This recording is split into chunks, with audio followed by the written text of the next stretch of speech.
पहला जो आर्टिकल है, ये आर्टिकल जो ये पिक्चर है डायरेक्टली फ्रॉम बजट, ये बजट का ब्रेकडाउन बता रहे हैं कि कौन से सेक्टर में कितना आउटले हुआ है, ठीक है। बजट का एक्सपेंडिचर कौन से सेक्टर में कितना हुआ है, ठीक है। जैसे इंटरेस्ट पेमेंट के लिए हमारे बजट में कितना हुआ है, it is around 14 lakh crore, ठीक है, 14.03 लाख करोड़। ये वाला नंबर को शॉर्ट करना हो तो ऐसा लिखा जाता है 14.03 लाख करोड़, ठीक है।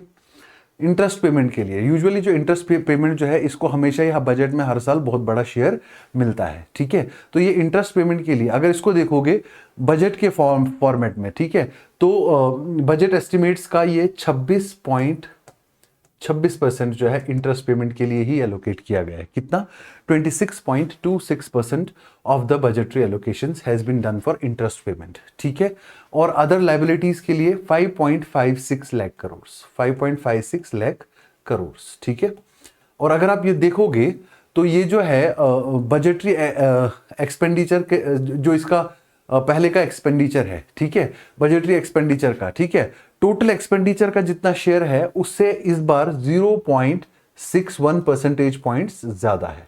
Means it is increase in share from the previous budget. जो टोटल बजटरी एक्सपेंडिचर में इसका शेयर होता था अदर लायबिलिटीज के लिए, इस बार थोड़ा सा बढ़ गया है, ठीक है। इसके बाद नेक्स्ट मेजर एक्सपेंडिचर जो है वो आप देखेंगे कहां पे? डिफेंस में और ट्रांसपोर्ट में, ठीक है। डिफेंस को अगर आप ट्रांसपोर्ट को देखोगे तो it is the second largest sector जिसमें एलोकेशन हुआ है। कितना हुआ है? 5.98 लाख करोड़, 5.98 लाख करोड़, ठीक है। Then defence 5.94 lakh crore, okay. Then food में 2.27 लाख करोड़, एग्रीकल्चर में 1.62 लाख करोड़, फर्टिलाइजर्स में 1.7 लाख करोड़, एजुकेशन में 1.39 लाख करोड़, एनर्जी में। तो ये सारे सेक्टर्स में बताया गया है। अर्बन डेवलपमेंट में 85,000 करोड़, 55,000 करोड़ जो है वो है आईटी और टेलीकॉम से, साइंटिफिक डिपार्टमेंट्स के लिए। आईटी और टेलीकॉम के लिए 74.56 लाख करोड़। इंपॉर्टेंट नंबर्स नहीं है, इंपॉर्टेंट ट्रेंड है। इंपॉर्टेंट क्या है? ट्रेंड है। ट्रेंड मतलब किस किस सेक्टर का बढ़ाया गया और किस किस सेक्टर का कम किया गया है, ठीक है। देखो, होम अफेयर्स के लिए जैसे पिछले बजट के मुकाबले में थोड़ा कम किया गया है, इसका शेयर कम हुआ है। एलोकेशन कम नहीं हुआ, एलोकेशन बढ़ा है, लेकिन शेयर जो ओवरऑल बजट में इसका शेयर पहले होता था उससे 0.09 परसेंटेज पॉइंट कम हुआ है। तो कितना है? होम अफेयर्स में 2.55 लाख करोड़, ठीक है। तो ऐसा हाईएस्ट टू लोवेस्ट अगर याद रखना हो तो सबसे ज्यादा percentage budget allocation interest payment के लिए करीब करीब 26.26%, 2.26%, ठीक है। उसके बाद बाकी जगहों पे थोड़ा कम है, ठीक है। डिफेंस में बहुत ज्यादा है, 5.94 लाख करोड़। लेकिन पिछले साल का जो बजटरी एलोकेशन है उससे तो ज्यादा है, 100%। ऑप सिंदूर की सक्सेस के बाद ये बढ़ाया गया है। लेकिन जो परसेंटेज शेयर ऑफ बजट में कितना शेयर इसका होता था वो शेयर थोड़ा कम हुआ है। तो ये ध्यान रखना है। ये क्या बोलता है क्वेश्चन में? कभी कभी पूछते हैं कि the allocation to the defence sector has reduced when we see in terms of share of the budget, ठीक है। शेयर ऑफ द बजट के टर्म में डेफिनेटली रिड्यूस हुआ है, लेकिन अमाउंट जो है वो इंक्रीज हुआ है, ठीक है। हाँ, अब 10,000 करोड़ डोजेज फॉर बायोफार्मा। सबसे पहले बायोफार्मा ये कौन सा सेक्टर है? ये बेसिकली वो सेक्टर है जो बायोलॉजिकल मेडिसिन, बायोमेडिसिन के सेक्टर में डील करता है, ठीक है। और इसका मेन पर्पस क्या क्या चीजें बनाना है? One is biologics plus biosimilars chemically और इफेक्टिवली कॉम्पोजिशन वाइज सिमिलर होती है केमिकल मेडिसिन जैसे, but it is used through use of biotechnology ये बनाई जाती है। माइक्रो ऑर्गेनिजम्स का भी यूज किया जाता है, ठीक है। So biotechnology and biological organisms का यूज करके जो मेडिसिन हम बनाते हैं that is called as biopharmaceutical sector या बायोफार्मा, ठीक है। इतना बड़ा एलोकेशन बायोफार्मा के लिए। बायोफार्मा शक्ति एक हमने इसमें बायोफार्मा शक्ति का एक प्रॉमिस किया इस बजट में फाइनेंस मिनिस्टर साहिबा ने। बायोफार्मा शक्ति का क्या मतलब है? हम 2-3 चीजें इसमें करने वाले हैं, ठीक है। सबसे पहले एक इकोसिस्टम बनाएंगे ऐसा जिससे डोमेस्टिक प्रोडक्शन हो। किस चीज का? सबसे ज्यादा बायोलॉजिक्स का और बायोसिमिलर्स का। Medicine, biologics means using biotechnology whatever medicine we are making, biosimilars means similar composition, chemical composition of the medicine but prepared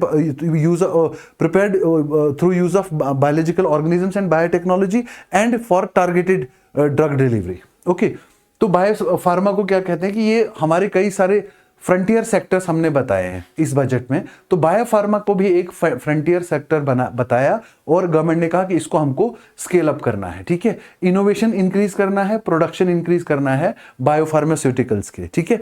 biopharmaceuticals की क्यों हमको जरूरत पड़ गई? क्योंकि इंडिया का डिजीज बर्डन जो है वो बहुत ज्यादा इंक्रीज हो रहा है, और डिजीज भी कौन सी? नॉन कम्युनिकेबल डिजीज, जैसे डायबिटीज हो गया, कैंसर हो गया, ऑटो इम्यून डिसऑर्डर्स हो गया, वो डिजीज जो है थोड़ा बढ़ रही है, ठीक है।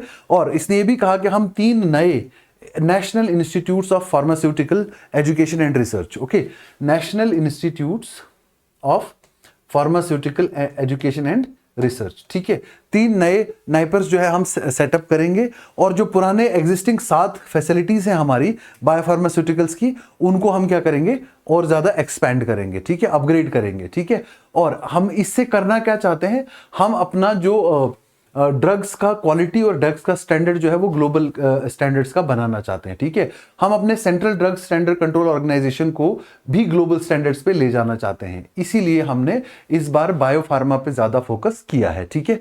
और US food and drug administration जो है वो बायोफार्मास्यूटिकल्स की जो डेफिनेशन देती है वो ये कहती है कि बायोफार्मास्यूटिकल्स नॉर्मल केमिकल कंपाउंड से बनाने वाली मेडिसिन नहीं है, ये आपको बनानी है ज्यादा कॉम्प्लेक्स मॉलिक्यूलर प्रोडक्शन इसका होता है, और बायोटेक्नोलॉजी का यूज किया जाता है लिविंग सिस्टम्स में, जैसे माइक्रो ऑर्गेनिजम्स, प्लांट सेल या एनिमल सेल्स।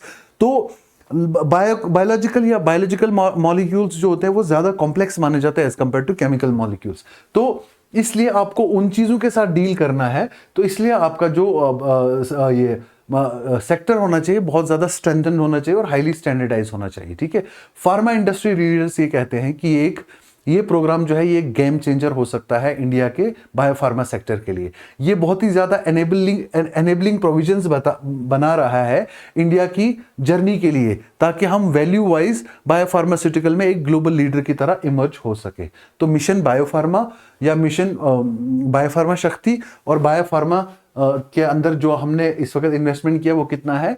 10,000 करोड़, ठीक है। This is one health related point, very important to remember, ठीक है। दूसरा, कैंसर ड्रग्स और सस्ते हो जाएंगे, और 1.5 लाख केयर गिवर्स के लिए ट्रेनिंग के लिए हमने कुछ बजट एलोकेट किया, ठीक है।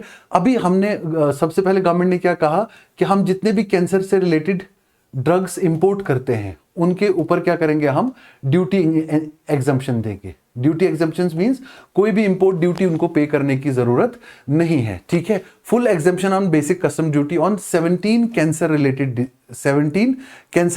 मेडिसिन, 17 कैंसर रिलेटेड मेडिसिन पे हमने क्या किया? फुल ड्यूटी एग्जम्पशंस दे दिया, ठीक है। दूसरा, हम ये कह रहे हैं कि सिर्फ कैंसर ही एक लाइफ थ्रेटनिंग डिजीज नहीं है, हम और इसमें 7 मोर डिजीज हम इसमें ऐड करेंगे जिनके लिए इंपोर्ट्स को हम ड्यूटी फ्री करेंगे। 7 मोर डिजीज हम इसमें क्या करेंगे? ऐड करेंगे जो लाइफ थ्रेटनिंग डिजीज होंगी, ठीक है। तो इसलिए उसमें हम ये 7 मोर डिजीज के लिए जो इंपोर्ट्स करेंगे, ड्रग्स, मेडिसिन या फूड्स या जो स्पेशल मेडिकल पर्पस के लिए हम इंपोर्ट करेंगे, उसको भी ड्यूटी फ्री करने की जरूरत है, ठीक है। उसके बाद हम क्या करेंगे? एक नेटवर्क बनाएंगे नेशन वाइड, ठीक है। नेशन वाइड नेटवर्क किस चीज का बनाएंगे? 1000 एक्रेडिटेड क्लिनिकल ट्रायल साइट्स, ठीक है। क्लिनिकल ट्रायल साइट्स कौन सी होती हैं? ये वो साइट्स होती है जो रिसर्च एंड ट्रायल्स करती रहती हैं मेडिसिन की सक्सेस, फेलियर्स, कंपोजिशंस को चेक करने के लिए। क्लिनिकल ट्रायल साइट्स के लिए हमने 1000 साइट्स का नेटवर्क जो है वो बनाना है, ठीक है। ये एक और प्रॉमिस किया गया इस बार में, ठीक है। ओवरऑल हेल्थ मिनिस्ट्री को जो एलोकेशन हुआ बजट का वो हुआ है कितना? 1.05 लाख करोड़। 1.05 लाख करोड़ जो है वो 6% ज्यादा है, 6% ज्यादा है पिछली बार के हिसाब से। पिछली बार के हिसाब से अगर देखोगे तो, ठीक है, तो 6% increase has been given to health care spending. ठीक है, कोविड के टाइम पे लगातार, कोविड से लेके लगातार गवर्नमेंट हेल्थ केयर स्पेंडिंग को बहुत ज्यादा फोकस कर रही है। ठीक है, उसके बाद हमने प्रीवियस ईयर का अगर देखेंगे रिवाइज्ड एस्टिमेट्स, उसके हिसाब से जो बजटरी एस्टिमेट्स हैं प्रीवियस ईयर के, उससे 6% ज्यादा और रिवाइज एस्टिमेट से 9% ज्यादा। ठीक है, रिवाइज एस्टिमेट्स और बजटरी एस्टिमेट्स में क्या फर्क है, कल मैंने बताया कि वो एस्टिमेट जो हम बजट बनने से पहले सबमिट करते हैं फाइनेंस मिनिस्ट्री को, they are called budgetary estimates. जब फाइनेंस मिनिस्ट्री एलोकेट करती है फंड्स, फिर 1-2 क्वार्टर्स में जब हम एक्सपेंडिचर करते हैं, फिर एस्टिमेट्स का एक रिविजन होता है, क्या जो हमने मांगा था जितना हमको मिला है उतना खर्चा कर पाएंगे या कुछ सरेंडर करना पड़ेगा या कुछ एडिशनल ग्रांट्स चाहिए। तो revised estimates are different from the budgetary estimates. Revised estimates के ऊपर अगर देखें तो हमारा 9% इंक्रीज हो चुका है बजट इस बार हेल्थ केयर सेक्टर के लिए। लेकिन अगर हम बजटरी एस्टिमेट्स पे देखें तो हेल्थ केयर सेक्टर के लिए हेल्थ मिनिस्ट्री को 6% ज्यादा फंड्स मिले as compare to previous year. ठीक है, और इसमें 100 करोड़ का प्रोविजन है किसके लिए, हेल्थ केयर प्रोफेशनल को ट्रेन करने के लिए। 100 crore provision is for the training of health care professionals, training of health care professionals. ठीक है, जो क्या करेंगे, केयर डिलीवरी को हॉस्पिटल से बियॉन्ड क्या करेंगे, केयर डिलीवरी को बियॉन्ड हॉस्पिटल डिलीवरी इंश्योर करेंगे। ठीक है, केयर डिलीवरी के लिए training of 100 crore has been earmarked for this. ठीक है, अब इसमें सबसे ज्यादा इंपॉर्टेंट यह है कि हेल्थ केयर जो है उसमें जो केयर डिलीवरी है वो ज्यादा टिपिकल पार्ट है, क्योंकि इसमें हमें ट्रेंड प्रोफेशनल्स नहीं मिलते। ठीक है, और कई सारे जो मेडिकल प्रोफेशनल्स हैं उनके ऊपर भी जो है काफी ज्यादा बर्डन है। इसलिए हमको एग्जिस्टिंग हेल्थ केयर को मॉडर्नाइज करने की बात की गई है। एमबीबीएस के लिए, पोस्ट ग्रेजुएशन के लिए सुपर स्पेशलिटी नर्सिंग सीट्स को इंक्रीज किया गया है। ठीक है, और मल्टी स्किल्ड केयर गिवर्स को ट्रेन किया जाएगा, जिससे डॉक्टर्स का बर्डन थोड़ा कम हो जाएगा और health care sector better delivery कर पाएगा। ठीक हो गया। Focus on mental health, comprehensive push to scale up Ayush ecosystem. Ayush stands for Ayurveda, Yoga, Unani, Siddha and Homeopathy. ठीक है, ये बेसिकली ट्रेडिशनल मेडिसिन की ब्रांचेस है। 2014 में एक सेपरेट मिनिस्ट्री बनाई गई इसके लिए, मिनिस्ट्री ऑफ आयुष। ठीक है, फाइनेंस मिनिस्टर ने कहा कि मेंटल हेल्थ केयर सेक्टर को जो है हमने ज्यादा फोकस करना है, और ये एक्नॉलेज किया कि हमारी कंट्री में इतनी बड़ी पॉपुलेशन के बाद भी हमारे पास मेंटल हेल्थ केयर इंस्टीट्यूशंस जो है वो सफिशिएंट नहीं है। इसलिए उसने कहा कि हम 2 नेशनल मेंटल हेल्थ इंस्टीट्यूट्स जो हैं, national mental health institutes have been proposed for Tezpur and Ranchi. Please remember, national mental health care institutes are proposed for Tezpur and Ranchi. ठीक है, ये छोटे छोटे फैक्ट्स होते हैं जिनके बारे में कभी क्वेश्चन आता है बजट से। Which of the following is true? So national institute of mental health and neuro surgery, national institute for mental health and neuro surgery. ठीक, NIMHANS. Okay, so these institutes will be set up and they will provide specialized mental health care, and people will have access to mental health care, and also they will particularly work in the regions which are underserved region. Okay, then comprehensive push has been given to scale up Ayush ministry को जो है कितना funds allocate किया गया है, 4,408 crores, means 4.4 thousand crores. KCR means 1,000 crores.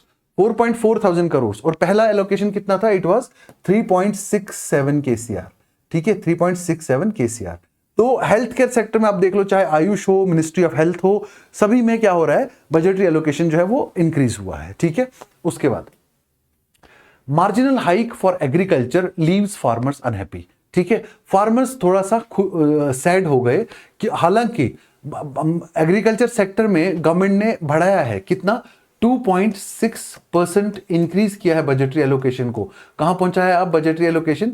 Additional 3,000 crore मिलेंगे, additional 3,000 crore, 3,000 crore have been earmarked for the agriculture sector. ठीक है, अब टोटल प्रपोजल कितना है, कितना स्पेंड करना है हमने एग्रीकल्चर सेक्टर में? It is 1.3 lakh crore in agriculture sector, which is 2.6% higher the previous. ठीक है, अगर प्रीवियस देखोगे तो प्रीवियस कितना था? 1.27 लाख करोड़, 1.27 लाख करोड़। तो 1.27 लाख में जब आपने 3000 ऐड किया तो ये हो गया 1.3 लाख करोड़ एग्रीकल्चर सेक्टर के लिए, ठीक है। अब ये एग्रीकल्चर सेक्टर के लिए फर्टिलाइजर मिनिस्ट्री को अलग से जो है फंड्स दिया गया है, वो कितना है फर्टिलाइजर मिनिस्ट्री को, ये तो हो गया मिनिस्ट्री ऑफ एग्रीकल्चर।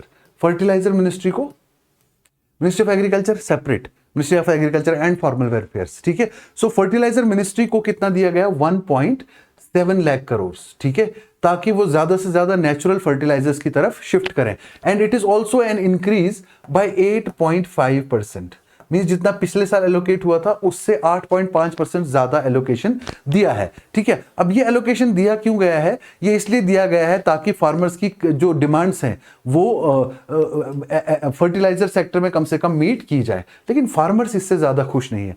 फार्मर कह रहे हैं कि आपने मिनिमम सपोर्ट प्राइस को लीगलाइज करने के लिए कोई लॉ पास नहीं किया, तो मिनिमम सपोर्ट प्राइस पे कोई बात नहीं हुई इस बजट में, ठीक है। फार्मर्स का जो डेट है, फार्मर्स का जो कर्जा है, ठीक है, फार्म डेट के ऊपर आपने कोई बात नहीं की। फार्मर्स जो हैं डेट की वजह से काफी ज्यादा सुसाइड्स वगैरह फार्मर्स के देखे जाते हैं, ठीक है। उसके बाद जो ग्लोबल ट्रेड की और टैरिफ वॉर्स की वजह से क्राइसिस है एग्रीकल्चर सेक्टर में, उसके ऊपर कोई बात नहीं आपने की। लेकिन आपने बात की सिर्फ किसके ऊपर, फर्टिलाइजर के ऊपर, और एडिशनल एलोकेशन किया। लेकिन क्यों कहा ये तो ज्यादा आपने डिस्कशन नहीं किया, ठीक है। उसके बाद आपने ज्यादा रिसर्च, जो एग्रीकल्चर से रिलेटेड रिसर्च था, रिसर्च के लिए आपको बजट बढ़ाना था, रिसर्च के लिए आपने कम कर दिया। अब better seed, high yield variety seeds जो हैं उसके लिए आपने बढ़ाना था एक्सपेंडिचर, लेकिन आपने कट कर दिया। It has cut by 4.6% for research, agriculture research के लिए only 9,967 crore you have kept, ठीक है। और पिछला कितना था 10,466 करोड़, 4.6% का कट करके आपने कितना लाया, it is about 9.96,000 crore, okay. तो ये कट कर दिया आपने, लेकिन उसके लिए उसमें आपने अलग से एक अनाउंसमेंट किया कि हम 350 करोड़ जो सपोर्ट देंगे वो किसके लिए, high value agriculture, mainly coconut, cashew, sandalwood and nut crops, ठीक है, इसके लिए आपने दिया, ठीक है। एक इसमें प्रोजेक्ट, एक इसमें स्कीम मेंशन्ड है, भारत विस्तार। व्हाट इज भारत विस्तार, ठीक है, please remember this, very important. Bharat Vistaar का मतलब क्या है, Bharat virtually integrated system to access agriculture resources, virtually integrated system to access agriculture resources, ठीक है। ये बेसिकली क्या है कि आर्टिफिशियल इंटेलिजेंस टूल्स को कैसे आप इंटीग्रेट करेंगे दो चीजों के साथ, Indian council of agricultural research और एग्रीकल्चरल के जो टेक्नोलॉजी मिशन है या टूल्स हैं एग्री स्टैक, ठीक है, इनके साथ आप आर्टिफिशियल इंटेलिजेंस को क्या करोगे, इंटीग्रेट करोगे। उससे क्या होगा, better disaster responses, better warnings and better education of farmers for cultivation of crops. इससे क्या होगी, फार्म प्रोडक्टिविटी बढ़ेगी, वो बेटर डिसीजंस ले पाएंगे considering the AI enabled warning systems and AI enabled knowledge systems, ठीक है। और फार्मर्स का रिस्क भी थोड़ा सा कम हो जाएगा, बिकॉज कस्टमाइज्ड एडवाइजरी मिलेगी फार्मर्स को थ्रू दिस भारत विस्तार project. Bharat virtually integrated system for what, for access to access agriculture resources, to access agriculture resources, okay। so अब ये कह रहे हैं कि जो बजट में आपने इतना सब कुछ किया है इसमें, और जो आप एक्चुअल स्पीचेस में कह रहे हैं कि फार्मर्स की इनकम को डबल करना है, फार्मर्स को नेचुरल फार्मिंग की तरफ लेकर जाना है, एमएसपी का गारंटी देना है, तो वो एक्चुअल प्रोमिसेस जो है थोड़ा सा मिसिंग है इस बजट में, इसलिए फार्मर्स थोड़ा सा अनहैप्पी है, ठीक है। अगला आर्टिकल है coconut, cocoa, sandalwood gate special attention. ये मैंने आपको बताया, इनको मैंने पिछले आर्टिकल में बताया कि हाई वैल्यू क्रॉप्स जो हैं, हाई वैल्यू एग्रीकल्चर क्रॉप्स जो हैं, उनको थोड़ा स्पेशल अटेंशन देना पड़ेगा, ठीक है। क्यों, उनने एक स्कीम भी इसके लिए बताया कि हम 350 करोड़ जो है ईयरमार्क करेंगे सिर्फ हाई वैल्यू क्रॉप्स का एक्सपेंशन के लिए, ठीक है। नॉर्थ ईस्ट में अगर ट्रीज हो गया, nuts, almonds, walnuts, pine nuts, और हिली रीजन्स में भी इसको सपोर्ट करने के लिए हम जो है हाई वैल्यू क्रॉप्स को सपोर्ट करने के लिए जो है ये वाला फंड्स एलोकेट कर रहे हैं, ठीक है। सो मेनली किसके लिए, हाई वैल्यू क्रॉप्स के लिए, ठीक है। अब इससे फायदा क्या होगा कि हम तो जैसे इंडिया है one of the world's largest coconut producers है, 30 मिलियन पीपल डिपेंडेंट होते हैं कोकोनट वाले सेक्टर में अपने लाइवलीहुड के लिए, ठीक है। तो कोकोनट प्रमोशन स्कीम जो है उसको भी क्या किया जाएगा, प्रमोट किया जाएगा ताकि प्रोडक्शन बढ़े कोकोनट की और प्रोडक्टिविटी भी फर्दर इंक्रीज हो। उससे क्या होगा कि और एक इसमें स्टेप बताया गया कि non productive old coconut trees को हम नई सैपलिंग्स के साथ भी रिप्लेस करेंगे ताकि इसमें हम ज्यादा से ज्यादा रिलायंस जो है वो अचीव कर सकें, ठीक है। सेल्फ रिलायंस अचीव करना is the main purpose, particularly in high value crops like cashew, cocoa etcetera etcetera, ठीक है। सैंडलवुड प्रमोशन के लिए सेंटर ने क्या कहा कि स्टेट गवर्नमेंट्स के साथ हम पार्टनर करेंगे और सैंडलवुड का प्रमोशन में प्रोसेसिंग में कैसे आगे बढ़ेंगे, that has to be partnered with the states, ठीक है। और यह भी कहा गया है कि कॉटन टेक्नोलॉजी मिशन या mission on pulses, hybrid seeds, makhana board जो पिछले बजट्स में जिनको इंट्रोड्यूस किया गया था उनके बारे में अभी इस बार कोई बात नहीं हुई, इसलिए ऑल इंडिया किसान सभा ने इस पे भी थोड़ा सा दुख जताया है, ठीक है। More money and new schemes for live stocks and fisheries, ठीक है। सिंपल याद रखना, लाइव स्टॉक अगर हम बात करें एनिमल हस्बेंड्री में, ठीक है, लाइव स्टॉक में ministry of animal husbandry, ministry of animal husbandry, ministry of animal husbandry को 21% की बढ़ोतरी दी है प्रीवियस ईयर में, ठीक है। There is a 21% increase in budget allocations, ठीक है, and the budget allocation is 6.15 KCR, 6.15 thousand crore, okay. इसी तरह मिनिस्ट्री ऑफ फिशरीज सेक्टर को जो है वो कितना दिया गया है budgetary support, 2.7 KCR, ministry of fisheries को बजट सपोर्ट दिया गया है 2.7 KCR, ठीक है। अब फिश की जो फार्मर्स प्रोड्यूसर ऑर्गेनाइजेशन है, वुमेन लेड ग्रुप्स जो हैं, स्टार्टअप्स जो है, मार्केट लिंकेजेस डेवलप करने के लिए ये सारा पैसा एलोकेट किया गया है लाइव स्टॉक और फिशरीज सेक्टर के अंदर, ठीक है। और मेनली जो फोकस ये है कि वैल्यू चेन कैसे डेवलप किया जाए, ठीक है, developing value chain in fisheries and live stock sector, ठीक है। तो ये थोड़ा सा इंपॉर्टेंट है, ठीक है। और इसमें हमको करना क्या है, प्रोडक्टिविटी को इंप्रूव करने की बात की गई है, एनिमल हेल्थ को इंप्रूव करने की बात की गई है, ठीक है। इंफ्रास्ट्रक्चर और जो लाइव स्टॉक का और फिशरीज का इंफ्रास्ट्रक्चर वैल्यू चेन है उसको इंप्रूव करना है, ठीक है। और ब्रीड इंप्रूवमेंट के लिए एनहांस्ड सपोर्ट प्रोवाइड करना है, ठीक है। और expansion of veterinary services and disease prevention initiatives, all we have to bring to ensure quality output in livestock and fisheries sector, ठीक है। Booster shot for education and skilling, education के budget को बढ़ा के 14.21% increase किया गया है। मुझे लगता है सबसे ज्यादा इंक्रीज इसी सेक्टर में होना चाहिए था, लेकिन हालांकि मॉडरेट इंक्रीज है 14.21%। तो टोटल बजट कितना सैंक्शन किया गया है, 1.39 LCR, ठीक है, 1.39 लाख करोड़, ठीक है। और मेनली किस पे, समग्र शिक्षा स्कीम और केंद्रीय विद्यालय संगठन के लिए जो है फाइनेंस मिनिस्टर ने ये कहा है, ठीक है। और हमने सबसे इंपॉर्टेंट 5 यूनिवर्सिटी टाउनशिप्स, ठीक है, 5 यूनिवर्सिटी टाउनशिप्स डेवलप करनी है एजुकेशनल हब्स के रूप में।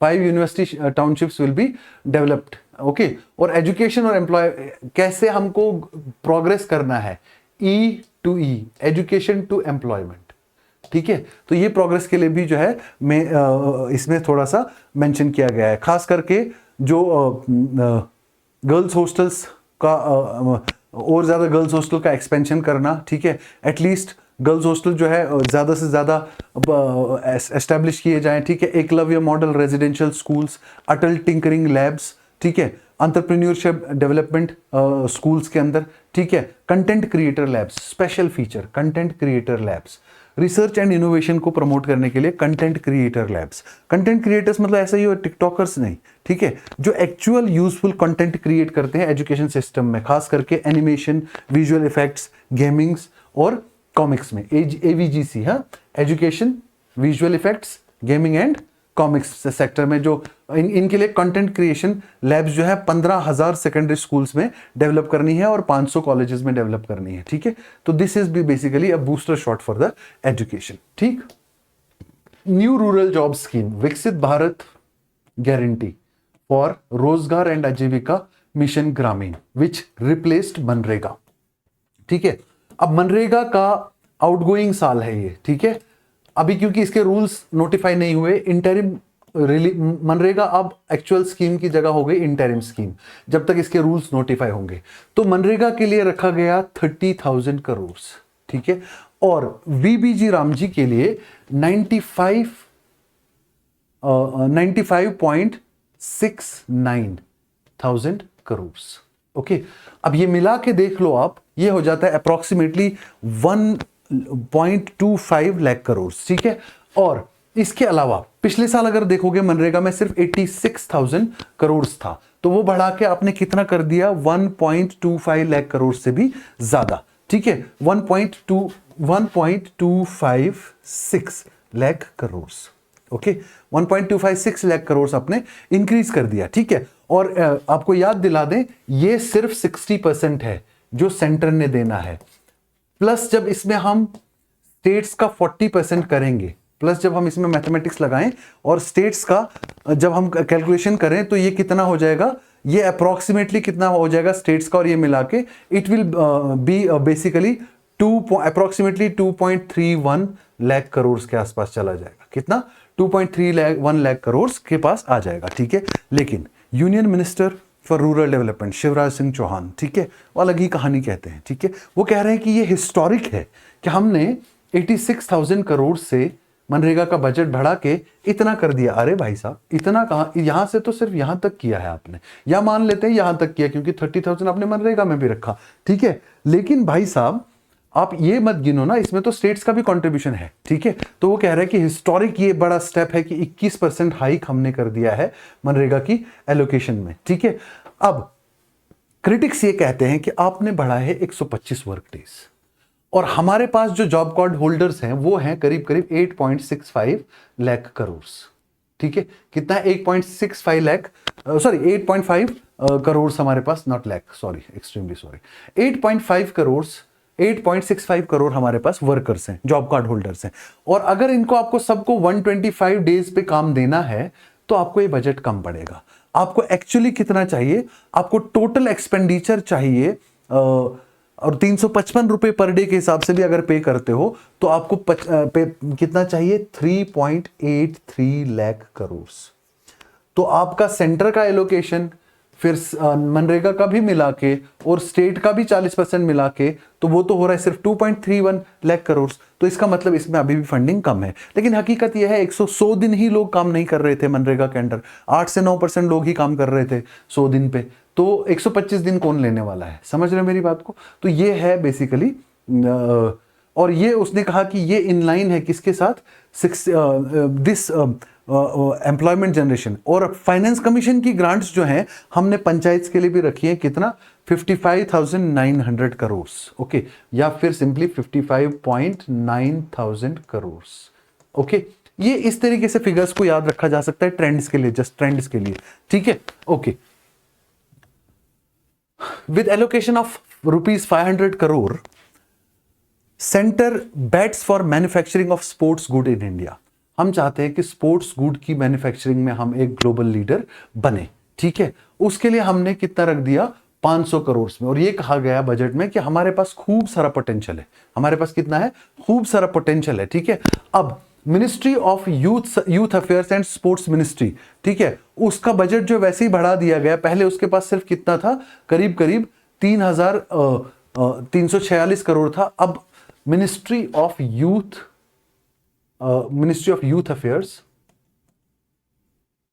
एंड स्पोर्ट्स, इसका बजट याद रखना, simply it is about 4.47 thousand crore, okay, which was increased, earlier it was 3.34 crore, ठीक है। तो काफी ज्यादा इंक्रीज, ये कम से कम 100 करोड़, 1000 करोड़ से ज्यादा इंक्रीज किया गया है, ठीक है। अब स्पोर्ट्स अथॉरिटी ऑफ इंडिया जो नोडल बॉडी है, नेशनल कैंप्स या लॉजिस्टिक अरेंजमेंट्स करती है एथलीट्स के लिए, ट्रेनिंग वगैरह, उसका बजट भी एनहांस किया गया। पहले उसको इसमें से ही 880 करोड़ दिया जाता था, अब 917 करोड़ उसके लिए अलग से बता दिया गया, ठीक है। लेकिन नेशनल डोप टेस्टिंग लेबोरेटरी और नेशनल एंटी डोपिंग एजेंसी, इनका बजट थोड़ा कम कर दिया गया, ठीक है। और खेलो इंडिया प्रोग्राम के लिए separately 924 crore. So basically this is to enhance the participation of youth in sports activities, ठीक है। And participation of youth in sports activity is inversely proportional to participation of youth in drug addictions. Get the point. So drug menace को curb करने के लिए इसीलिए इस बार इस पे थोड़ा ज्यादा फोकस किया गया, और ऑल्सो इसमें कैपिटल एक्सपेंडिचर पे फोकस किया। High quality and affordable sports goods जो है वो इंडिया में बनेगी, तो थोड़ा कैपिटल एक्सपेंडिचर भी होगा स्पोर्ट्स सेक्टर के अंदर। दिस इज द फोकस, ठीक है। ऑप सिंदूर के बाद मेजर बूस्ट मिला डिफेंस सेक्टर को, ठीक है। डिफेंस सेक्टर को मेजर बूस्ट कैसे मिला? 7.8 लाख करोड़, हाईएस्ट 7.85 लाख करोड़, इतना कभी भी डिफेंस सेक्टर को एलोकेशन नहीं हुआ। This is highest ever allocation, ठीक है। और बजट में क्या बोला कि हमको अपने मिलिट्री कैपेबिलिटीज को अपग्रेड करना है पहला, और कहां पे लेकर जाना है? ग्लोबल स्टैंडर्ड्स पे लेकर जाना है, ठीक है। तो टोटल एलोकेशन को बढ़ाया कितना गया? हाँ, इस वक्त बढ़ाया गया कम से कम बढ़ा के इसको कितना कर दिया? 7.85 लाख करोड़, ठीक है। ये 7.85 lakh crore is estimated 2% of our estimated GDP. अपनी जीडीपी का हम 2% जो है वो अपने डिफेंस पे खर्चा करने वाले हैं 2026-27 में, ठीक है। और इंक्रीज कितना हुआ है? This 7.5 lakh crore is an increase by 15.19% increase, ठीक है। इसमें से हमको 22% खर्चा करना है सिर्फ किसके ऊपर? कैपिटल एक्सपेंडिचर पे, जो कि कितना है? 2.19 लाख करोड़। ये सिर्फ डिफेंस सेक्टर में हम कैपिटल एक्सपेंडिचर पे खर्चा करना है। मींस डिफेंस इक्विपमेंट जो है वो हमको प्रोक्योर करना है। प्रोक्योरमेंट अरेंजमेंट डिफेंस के जो है इमरजेंसी प्रोक्योरमेंट्स के लिए, ठीक है, मैन्युफैक्चरिंग के लिए, डोमेस्टिक मैन्युफैक्चरिंग के लिए, ठीक है, या acquisition of assets for the defence purpose, जैसे एयरक्राफ्ट हो गए, शिप्स हो गए, सबमरीन्स हो गई, ठीक है, ड्रोन्स हो गए, स्मार्ट वेपन्स हो गए, या स्पेशलिस्ट व्हीकल्स हो गई। ये सारे चीजों के लिए हमको ज्यादा खर्चा करना है, ठीक है। और ये कह रहे हैं कि this is a step towards attaining आत्मनिर्भरता इन डिफेंस सेक्टर, आत्मनिर्भरता in defence sector, defence preparedness के लिए, ठीक है। तो definitely it is a positive step. Why? Because a country with a very strong defense is always at a winning edge, and it is always at a better position to tackle the global uncertainties as well as global conflict like situations, very particularly for India which is surrounded by notorious neighbors. तो ये बहुत एक positive and progressive step है, ठीक है। अब budget जो है वो ये कह रहा है कि क्लीन एनर्जी के लिए हमको पुश करना है। इसके लिए हमको क्या करना है? ड्यूटीज कट करनी है, इंपोर्ट ड्यूटी कट करनी है। खासकर किस चीज के ऊपर? इंपोर्ट ड्यूटी खास करके हमको उन चीजों के लिए हमको कट करनी है जो हमारे सोलर एनर्जी, सोलर सेल्स या लिथियम आयन बैटरीज के लिए यूज होती है। ड्यूटी कट्स किस किस के ऊपर करेंगे हम? Duty cuts on imports of raw material for lithium ion batteries and solar cells. Lithium ion batteries और सोलर सेल्स के लिए हमको जो रॉ मटेरियल चाहिए, जैसे एक मैटर इन्होंने बताया भी है इसमें, सोलर को ग्लास को बनाने के लिए sodium antimonate, okay, sodium antimonate, जिसके ऊपर ऑलरेडी 7.5% का इंपोर्ट ड्यूटी था। सोडियम एंटीमोनेट 7.5% का ड्यूटी था इसमें, ठीक है।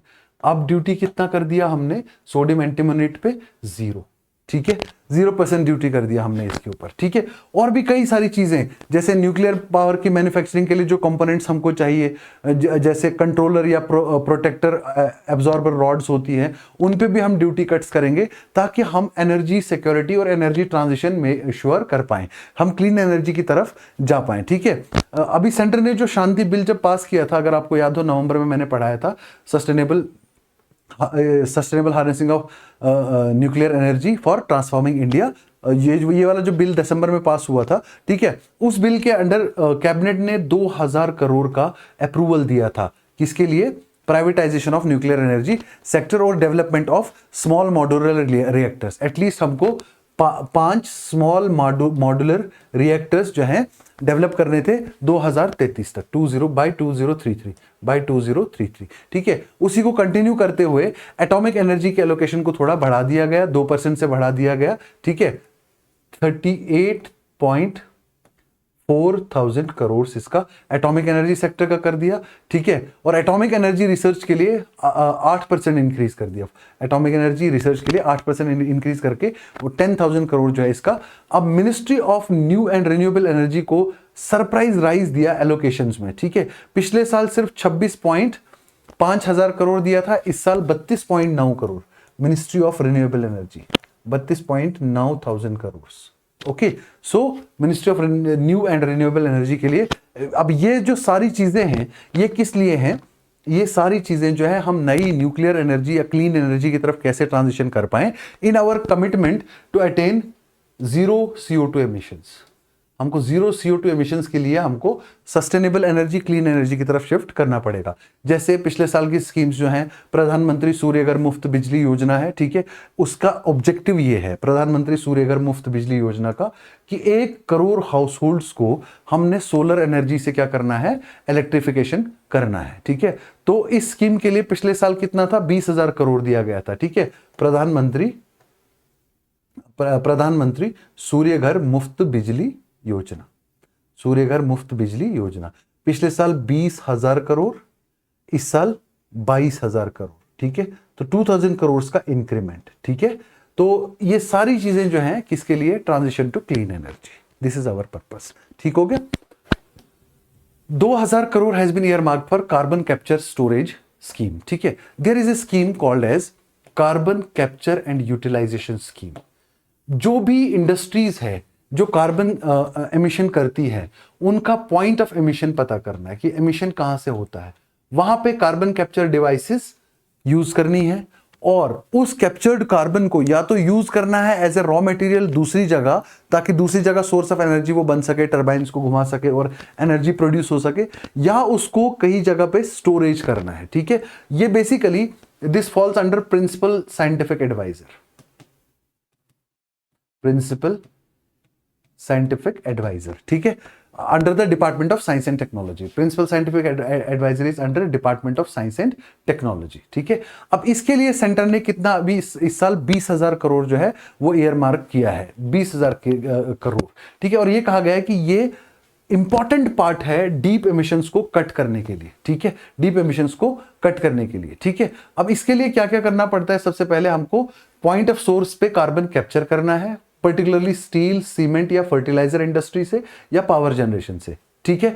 फिर हमको इंडिजीनियस टेक्नोलॉजी डेवलपमेंट पे फोकस करना है और shared transport and storage infrastructure चाहिए, जहां हम ट्रांसपोर्ट भी कर सके CO2 एमिशंस को और उनको ट्रांसपोर्ट कर सके और स्टोर कर सके, ठीक है। तो ये सारी चीजें जो है mainly for carbon capture and utilisation and storage scheme के लिए एलोकेट किया गया है, ठीक है। सेंसस जो कि हर साल 2011 में हुई थी, 2021 में होनी चाहिए थी, लेकिन 21 में ना होके 2027 में होगी, ठीक है। और 16 इयर्स के गैप के बाद या 16 इयर्स के गैप के बाद। याद रखना, census operation registrar general of census and commissioner for registration उसके अंडर में होती है, which is under ministry of home affairs. Ministry of home affairs is the nodal ministry, या ये कभी कभी सवाल आता है which ministry is the nodal ministry for census operations. तो होम मिनिस्ट्री का एलोकेशन वैसे ही बढ़ाया गया, कितना 9.44% इंक्रीज किया गया एलोकेशन में, ठीक है, बजट एलोकेशन में। तो कितना दिया गया इस समय 2.33 लाख 2.55 लाख करोड़, पिछले साल था 2.33 लाख करोड़ होम मिनिस्ट्री को। और इसमें से सेंसस के लिए 6,000 करोड़ जो है वो सेपरेटली रखा गया ताकि सेंसस ऑपरेशंस प्रॉपरली किया जाए, ठीक है। उसके बाद ये कहा कि वाइब्रेंट विलेजेस जो है इंटरनेशनल बॉर्डर्स के पास, हमको एक स्कीम चल रही है vibrant village development programme near international border, vibrant village programme, development of vibrant villages near international borders. उसके लिए कितना, इसका सेकंड फेज अब चालू होना है और इसके लिए 300 करोड़ जो है एलोकेट किया गया है, पिछले साल के कंपैरिजन में ये भी बढ़ाया गया है। बाकी आर्म्ड पुलिस फोर्सेस का जो इंफ्रास्ट्रक्चर है उसको बढ़ाने के लिए, ठीक है, और reserve police forces, border security forces, industrial security forces, इन सभी के लिए क्या किया गया है, बजटरी एलोकेशन जो है वो थोड़ा सा इंक्रीज किया गया है, ठीक है। और inter operable criminal justice system को भी जो है बेटर करने के लिए खूब सारा फंड्स जो है 550 करोड़ का एलोकेट किया गया है। पिछले साल सिर्फ 300 करोड़ था उसमें, किसके लिए?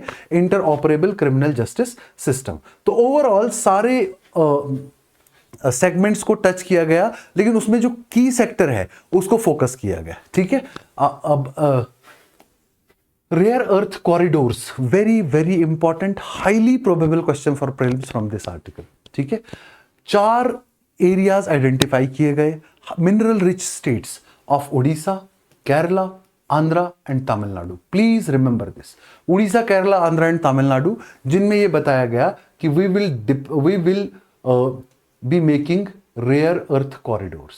ठीक है, थोड़ा सा रेयर अर्थ एलिमेंट्स के बारे में मैं आपको बताना चाहता हूं। पहले तो समझो, ये लेंथेनाइट ग्रुप के जो 17 एलिमेंट्स हैं, ठीक है, ये वो वाले एलिमेंट्स है और 2 और एलिमेंट्स इनके साथ है। ठीक है, अब रेयर अर्थ एलिमेंट्स इनको क्यों कहा जाता है? अर्थ जो वर्ड है ना, ये बेसिकली हिस्टोरिकल वर्ड है। बेसिकली जो ऑक्साइड्स होते थे उनको अर्थ एलिमेंट्स कहते थे। ठीक है, ये एक हिस्टोरिकल टर्म है। रेयर इनको उस टाइम रेफरेंस में कहा जाता है क्योंकि उस टाइम या तो ये मिलते नहीं, मिलते तो प्योरली एक्सट्रैक्टेबल फॉर्म में नहीं मिलते। आज की डेट में बहुत एबंडेंट है, लेकिन अब नाम पड़ गया रेयर अर्थ एलिमेंट, तो इसका ये मतलब नहीं है कि ये रेयर है अर्थ की सरफेस में। अर्थ के सरफेस में बहुत ज्यादा एबंडेंस में ये पाए जाते हैं, बस ये ऐसे कंग्लोमरेट्स में नहीं मिलते कि आप इनको एक्सट्रैक्ट कर पाओ। और इनका एक्सट्रैक्शन टेक्नोलॉजी जो है, वो माइनिंग जो है या प्रोसेसिंग जो है, वो भी अभी नेसेंट स्टेज में है। ठीक है, 70% 60% प्रोडक्शन जो है आज भी कौन कंट्रोल करता है? चाइना। तो आत्मनिर्भरता जब करनी है तो आपको अपनी कंट्री में रेयर अर्थ की माइनिंग, प्रोसेसिंग और एक्सप्लोरेशन के लिए डेवलप करने पड़ेंगे कॉरिडोर्स। तो हमने 4 कॉरिडोर्स आइडेंटिफाई किए, ओडिशा, केरला, आंध्र प्रदेश और तमिलनाडु में, चाइना की डोमिनेंस को कर्ब करने के लिए और खुद को हम क्या करने के लिए? स्ट्रेंथन करने के लिए, हमारी कैपेसिटी बढ़ाने के लिए। ठीक है, इसमें हमको क्या करना है? इन कॉरिडोर्स में हम प्रमोट करेंगे mining, processing and research and manufacturing of critical minerals. अब ये जो रेयर अर्थ एलिमेंट्स हैं 2 किस्म के होते हैं। ठीक है, light rare earth elements and heavy rare earth elements. Question ऐसे भी आ सकता है, which of the following is a light rare earth element, which of the following is a heavy rare earth element. ठीक है, अब ये जो लाइट रेयर अर्थ एलिमेंट्स होते हैं, ठीक है, ये कौन कौन से हैं? लेंथिनियम हो गया, सीरियम हो गया, या प्रेसियोडियम हो गया, प्रेसियोडाइमियम हो गया, नियोडाइमियम हो गया, समेरियम हो गया, यूरोपियम हो गया। हैवी अर्थ में कौन से आते हैं? गैडोलियम हो गया, ट्रिबियम हो गया, डिस्प्रोसियम हो गया, होल्मियम हो गया, एर्बियम हो गया, थ्यूलियम, इट्रिबियम, ल्यूटीशियम, स्कैंडियम, इट्रियम। ठीक है, एक इसमें मेंशन नहीं है, उसका नाम है प्रोमीथियम। प्रोमीथियम इसलिए क्योंकि ये एक्सट्रैक्टेबल क्वांटिटी या माइनेबल क्वांटिटी में अभी इसका कहीं पे रिजर्वायर हमको मिला नहीं है। ठीक है, और ये सबसे ज्यादा बेस्ट सोर्सेज है, क्लीन एनर्जी टेक्नोलॉजीज में सबसे ज्यादा इनका यूज होता है, विंड टर्बाइंस में, इलेक्ट्रिक व्हीकल्स में, ठीक है, डिफेंस एप्लीकेशंस में, ठीक है, हाईटेक डिवाइसेस जैसे स्मार्टफोन्स हो गए, हार्ड डिवाइसेस हो गई, इन सब में रेयर अर्थ एलिमेंट्स का यूज होता है। ठीक है, तो ये सारी चीजें जो है इसके बारे में ध्यान रखना है। ठीक है, तो चाइना का डोमिनेंस ग्लोबल लेवल पे कर्व करने के लिए हमने इसमें मेंशन किया कि हम जो है अब हमने कितना इंपोर्ट किया है। ठीक है, हमने 45% से ज्यादा इंपोर्ट्स हम कर रहे हैं चाइना से। ठीक है, पहले 14.1 मिलियन डॉलर्स का इंपोर्ट करते थे हम 2014 में। 10 साल में हमने इसको इंक्रीज करके 17.5 मिलियन डॉलर्स तक का इंपोर्ट अब हम 10 साल में, 2024 की डेटा बता रहा हूं, जो बजट में मेंशन्ड है। ठीक है, तो इसलिए हमको इसमें सेल्फ रिलायंस अटेन करने के लिए इसके ऊपर जो है फोकस करना है, ताकि हम चाइना से इंपोर्ट्स कट करें। ठीक है, एक्सपेंडिचर कम हो गए जल जीवन मिशन के ऊपर, क्यों? क्योंकि huge corruptions and huge irregularities have been reported.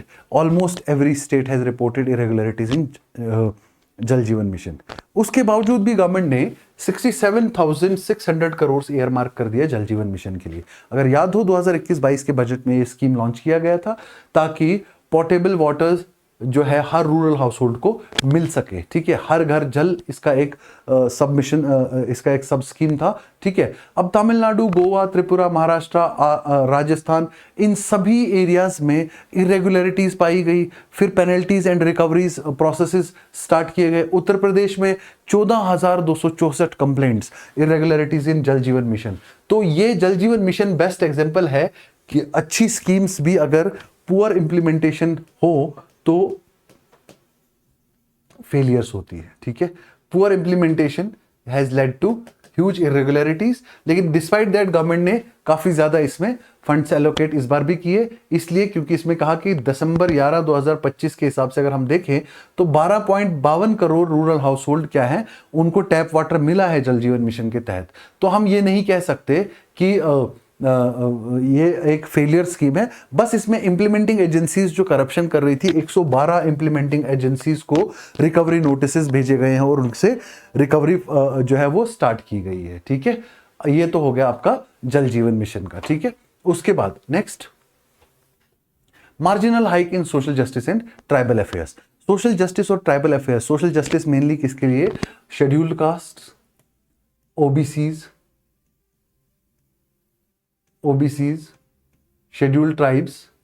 ठीक है, इन सभी जो डिनोटिफाइड ट्राइब्स वगैरह, इनके वेलफेयर के लिए काम करते हैं। ठीक है, मेनली किसमें, मेनली जो उनको स्कॉलरशिप्स वगैरह के फॉर्म में। ठीक है, या फिर उनके लिए कुछ training programs, skill development programs. ठीक है, इसके लिए इनको जो है अलग अलग फंड्स दिए गए हैं। ठीक है, सोशल जस्टिस डिपार्टमेंट को कितना दिया गया, 13,000 करोड़ 13,000 करोड़ दिया गया सोशल जस्टिस को, और 15.4 करोड़ दिया गया ट्राइबल अफेयर्स मिनिस्ट्री को। ठीक है, और खास करके ये जो दिया गया है mainly for empowerment of denotified tribes. Okay, there is one scheme that is called a scheme for empowerment, scheme for economic empowerment of denotified tribes, seed scheme. Okay, scheme for economic empowerment of denotified tribes. ठीक है, इन tribes की empowerment के लिए जो ये scheme launch की गई है, इस स्कीम में उनको मेजॉरिटी क्या दिया गया है, इम्पीटस दिया गया है, और सीनियर सिटीजन्स को जो है उनका बजट भी एलोकेट इंक्रीज किया गया बाय 100 करोड़। कौन सी स्कीम के लिए, अटल वायो अभिउदय योजना। ओके, अटल वायो अभिउदय योजना। ठीक है, this is for the old age people.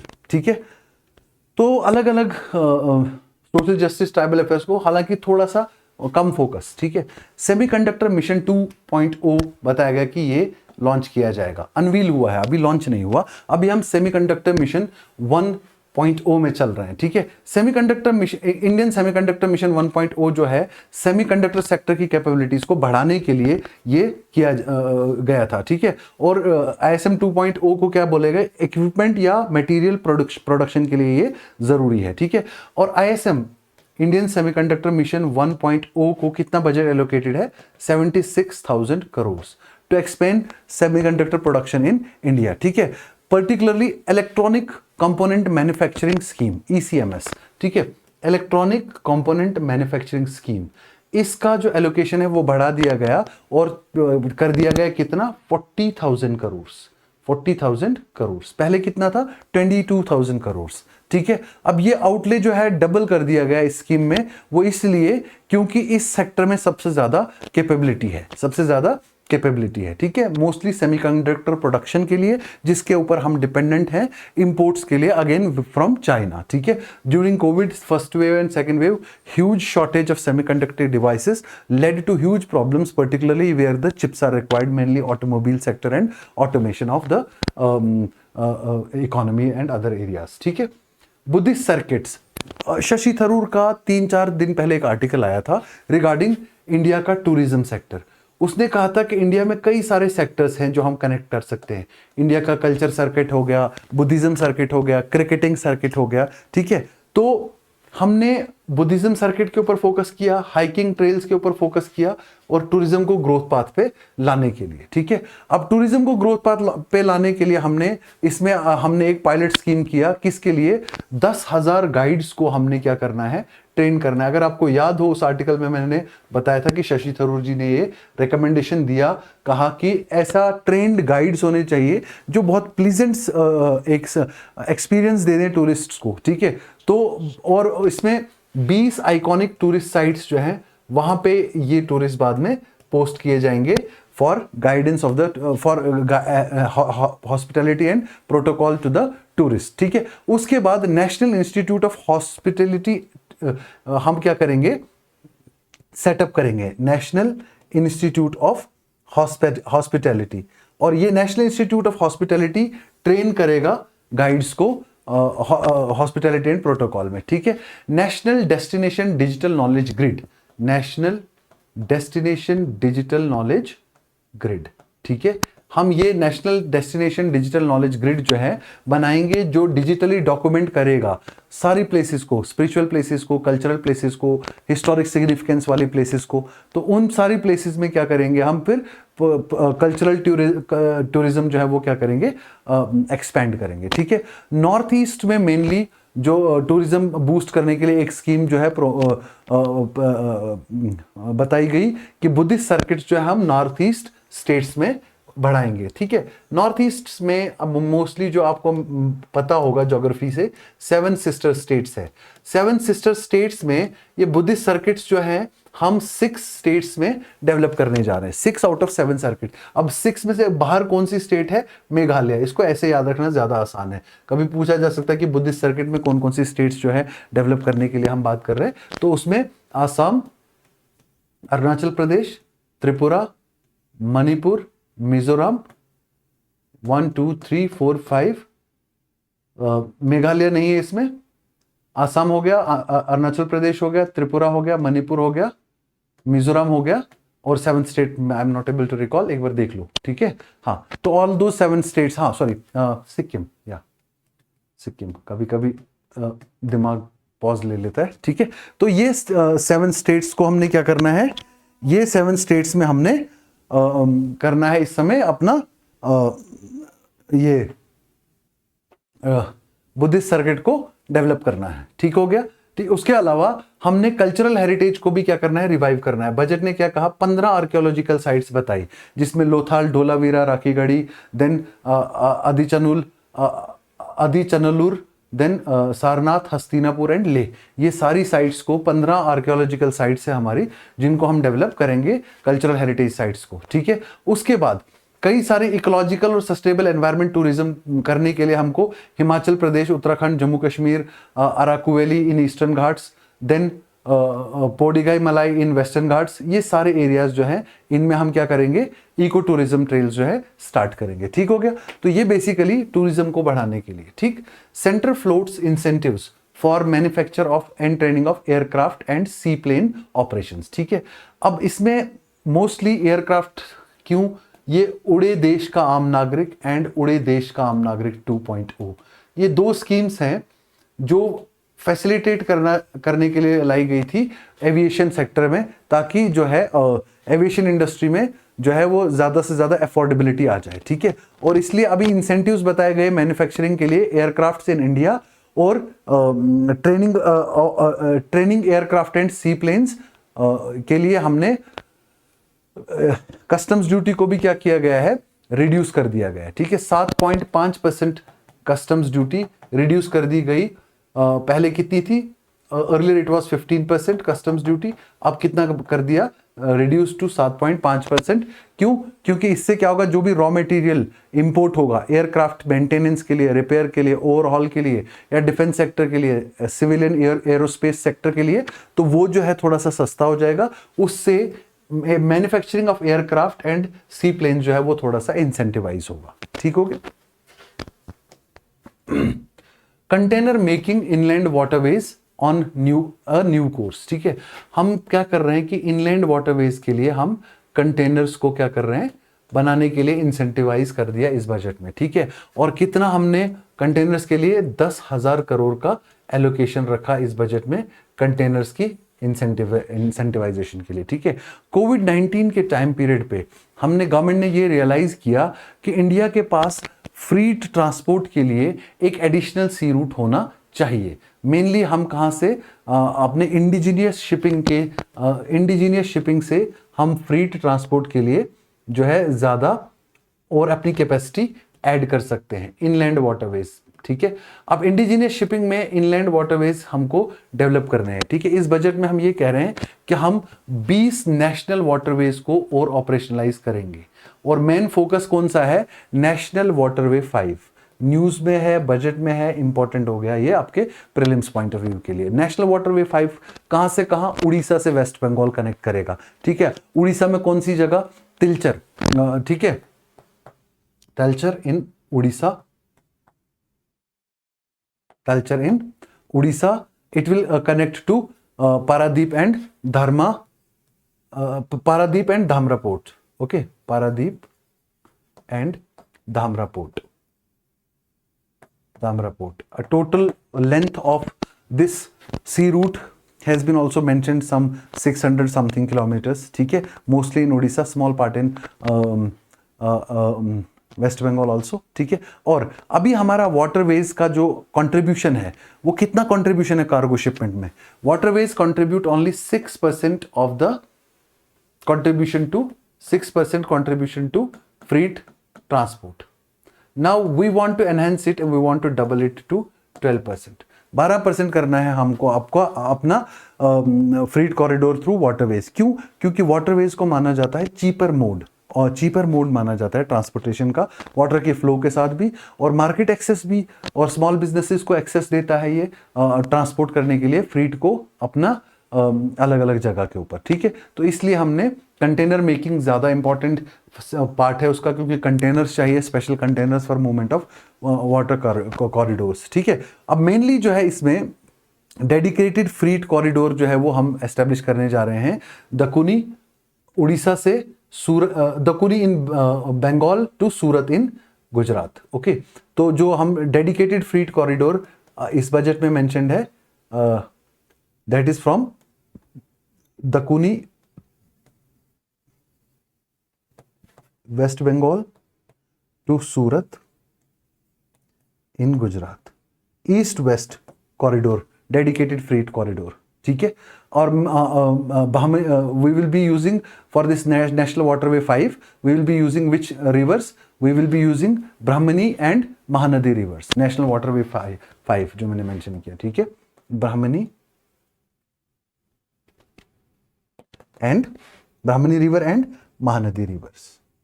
Okay, so ये कुछ पॉइंट्स हैं जो प्रीलिम्स पॉइंट ऑफ व्यू से ज्योग्राफी के क्वेश्चन आ जाते हैं, तो फिर हम सोचते हैं कहां से क्वेश्चन आए, जस्ट वो न्यूज में रहे होते हैं तो क्वेश्चन आ जाते हैं। ठीक है, budget ignores unemployment and social security trade unions. ठीक है, इसके बावजूद इतना सब कुछ मैंने आपको बता दिया एलोकेशन के बावजूद भी। ठीक है, ये कह रहा है कि लेबर मिनिस्ट्री जो है उसका बजट आपने ज्यादा बढ़ाया नहीं। ठीक है, लेबर मिनिस्ट्री को आपने पहले भी उतना ही दे रखा था जितना आप दिया, वो कितना है 32.66 थाउजेंड करोड़। ठीक है, ये हो गया आपका लेबर मिनिस्ट्री का एलोकेशन। ठीक है, ट्रेड यूनियन ये कहते हैं कि आपने एम्प्लॉयमेंट सेक्टर के ऊपर क्यों ध्यान नहीं दिया, जॉब अपॉर्चुनिटीज बढ़ाने की बात क्यों नहीं की। लेकिन वो ये भूल रहे हैं कि जो सेमीकंडक्टर डिवाइसेस के लिए, जो आईटी सेक्टर को बूस्ट देने के लिए, फार्मास्यूटिकल को बूस्ट देने के लिए, टूरिज्म को बूस्ट देने के लिए जितनी भी स्कीम्स बताई गई, उन सब में पैरेलली एम्प्लॉयमेंट होगा, तो सेपरेट प्रोविजंस जो है एम्प्लॉयमेंट के लिए क्यों नहीं दिए, ऐसा उनका कहना है। और वर्कर्स की सोशल सिक्योरिटी के लिए बात क्यों नहीं की, जबकि फाइनेंस मिनिस्ट्री ने रिपीटेडली, फाइनेंस मिनिस्टर साहिबा ने लेबर कोड्स की तरफ रेफरेंस दिया कि ये पूरी तरह से हमारे लेबर सेक्टर को रिवैम्प करेंगे और social security including all the workers including the gig workers उनको भी जो है वो मिलेगी। ठीक है, अब यूनियन लेबर मिनिस्ट्री को जो 32.66 लाख करोड़ जो है इस बार दिया गया है एलोकेशन, उसमें प्रधानमंत्री विकसित भारत रोजगार योजना, ओके, प्रधानमंत्री विकसित भारत रोजगार योजना, इस एक स्कीम के लिए जो एम्प्लॉयमेंट जनरेशन स्कीम है उसी के लिए सिर्फ 20.08 थाउजेंड करोड़ ऑलरेडी दे रखा है। ठीक है, और बजट में उनका ये भी कहना है कि एम्प्लॉयमेंट का इशू जो है कोई एड्रेस नहीं हुआ और ये बजट जो है ये प्रो कॉर्पोरेट बजट है। इसी तरह भारतीय मजदूर संघ का कहना है कि urgent livelihood and social security concerns भी ये बजट जो है एड्रेस नहीं कर पाया और इससे उन्होंने क्या शो किया, डिससेटिस्फेक्शन शो किया। ठीक है, वर्कर्स के लिए कोई स्कीम जो है बहुत ज्यादा इसमें उनको नजर नहीं आई और ये कहा कि बजट जो है it was full of rhetoric, बातचीत थी इसमें ज्यादा और सब्सटेंस फॉर द मासेस इसमें नहीं है। जबकि आज का द हिंदू का एडिटोरियल जो मैं कल डिस्कस करूंगा, रीजन ये है कि मैं बजट के ही आर्टिकल्स अभी डिस्कस कर रहा हूं। ठीक है, आज के द हिंदू के एडिटोरियल में एक बहुत वंडरफुल आर्टिकल आया है जो ये कहता है कि ये वाला बजट जो है सबसे सॉलिड बजट इसलिए है क्योंकि इसमें फ्यूचर लॉन्ग टर्म रेजिलियंस और सस्टेनेबिलिटी की ज़्यादा कोशिशें हैं और जो इमर्जिंग सेक्टर्स है जैसे बायोफार्मा सेक्टर हो गया, आईटी सेक्टर हो गया, आर्टिफिशियल इंटेलिजेंस का इंटीग्रेशन हो गया एग्रीकल्चर में, लाइफ स्टॉक, फिशरीज, टूरिज्म, ये सारे जो है इमर्जिंग सेक्टर्स हैं। Micro small medium enterprises, manufacturing sector, aerospace, defence, हर एक सेक्टर को इस तरह से रिवैम्प किया गया है, इस तरह से एलोकेशन किया गया है कि पूरी तरह से आत्मनिर्भरता जो है वो हम अटेन कर सके और ये पूरी तरह से अलाइंड है हमारे विकसित भारत 2047 के विजन के साथ। ये आज के आर्टिकल का क्रक्स मैंने बता दिया द हिंदू में जो आया हुआ है। ठीक है, विकसित भारत बाय 2047। ठीक है, इसी के साथ बजट के सारे आर्टिकल्स, कम से कम 25 से 30 आर्टिकल्स न्यूज़पेपर के जो मैंने आपके साथ डिस्कस कर लिए, मेरे हिसाब से बार बार रिपीटेडली इनको देखो, सुनो, नोट डाउन करो, सफिशिएंट है आपके बजट की नॉलेज के लिए। अब बेसिक जो बजट, ओरिजिनल बजट है, उसको पढ़ाने का फन तो रहा नहीं ज़्यादा, लेकिन फिर भी डेफिसिट्स, रेवेन्यू डेफिसिट्स, ये सारी बातें अभी रह गई हैं, तो ये एक और बजट की क्लास लूंगा, उसमें कर लूंगा मैं। ठीक है, thank you so much for joining me today, we will meet again tomorrow.